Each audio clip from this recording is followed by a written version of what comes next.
നമസ്കാരം. മദ്യത്തെ പ്രണയിക്കുന്നവർക്കൊരു സന്തോഷ വാർത്തയുണ്ട്. ഇപ്പോൾ കൊക്കക്കോളയുടെ ഒരു കുറവ് ഇവിടെ ഉണ്ടായിരുന്നു. ആ കുറവും ശരിയായി കിട്ടി. ശീതള പാനീയ രംഗത്തെ മുൻനിര ബ്രാൻഡായ കൊക്കക്കോള ഇന്ത്യ ആൽക്കഹോൾ ബിസിനസ്സിലേക്ക് കടക്കുന്നു. ലെമൺ ഡു എന്ന റെഡി ടു ഡ്രിങ്ക് ഉൽപ്പന്നമാണ് പരീക്ഷണ അടിസ്ഥാനത്തിൽ അവതരിപ്പിക്കാൻ ഒരുങ്ങുന്നത്. മദ്യത്തെ പ്രണയിക്കുന്നവർക്ക് വളരെ എളുപ്പമാകും ഈ ഉൽപ്പന്നം ഉപയോഗിക്കുക എന്നാണ് കൊക്കക്കോളയുടെ ഭാഷ്യം. നോൺ ആൽക്കഹോളിക് ബിവറേജുകൾക്ക് പുറമെ ഉൽപ്പന്ന നിര വ്യാപിപ്പിക്കുന്നതിന്റെ ഭാഗമായാണ് ആൽക്കഹോളിക് ബിവറേജ് മേഖലയിലേക്ക് കൂടി കൊക്കക്കോള ഇറങ്ങുന്നത്.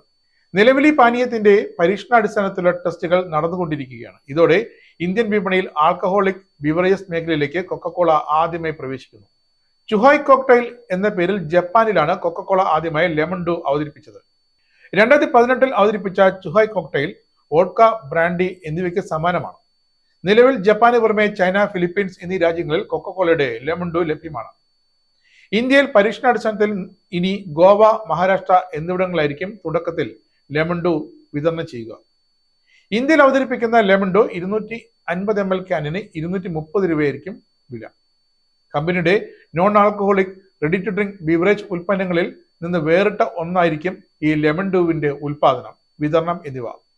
ഇതിനുവേണ്ടി മാത്രം കൊക്കക്കോള കമ്പനി പ്രത്യേക സംവിധാനങ്ങൾ ഇന്ത്യയിൽ ഒരുക്കുകയാകും ചെയ്യുക. ഇന്ത്യൻ ശീതളപാനീയ വിപണിയിൽ 3 പതിറ്റാണ്ടിലധികമായുള്ള സാന്നിധ്യമാണ് കൊക്കക്കോളയുടേത്.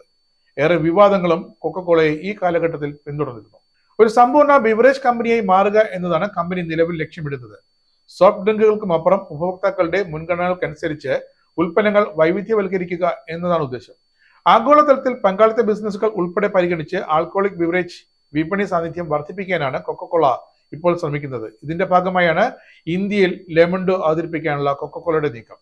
ഇന്ത്യയുടെ മദ്യ വ്യവസായത്തിലേക്ക് പക്ഷേ വളരെ കരുതലോടെയാണ് കൊക്കക്കോള തങ്ങളുടെ ചുവടുകൾ വയ്ക്കുന്നത്.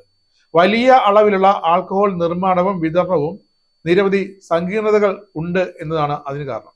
കൂടാതെ ഇന്ത്യയിലെ മദ്യ വ്യവസായത്തിന് വലിയ നികുതിയാണ് കമ്പനികൾ നൽകേണ്ടത്. വിവിധ സംസ്ഥാനങ്ങൾക്കാണ് മദ്യത്തിന്റെ വില നിർണ്ണയ അധികാരം എന്നതും കമ്പനി ജാഗ്രത പാലിക്കാൻ കാരണങ്ങളാണ്.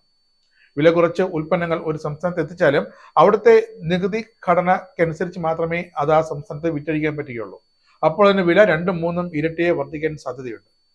ഇത് തന്നെയാണ് കൊക്കക്കോളയെ വിപണിയിൽ വളരെ സൂക്ഷ്മമായി ഈ ഒരു ബിവറേജ് ഡ്രിങ്ക് വിപണിയിൽ ഇറക്കാനായിട്ട് കൊക്കക്കോളയെ പ്രേരിപ്പിക്കുന്നതും വളരെ കരുതലോടെ അവർ മുന്നോട്ട് പോകുന്നത്. നേരിന്റെ വാർത്തകൾ നിങ്ങളുടെ വിരൽത്തുമ്പിൽ എത്താനായി സാക് ന്യൂസ് ചാനൽ സബ്സ്ക്രൈബ് ചെയ്തും ഷെയർ ചെയ്തും ഒരു ശരിയായ മാധ്യമ നിലപാടിന് നിൽക്കാൻ ഞങ്ങൾ നിങ്ങളെ ക്ഷണിക്കുന്നു.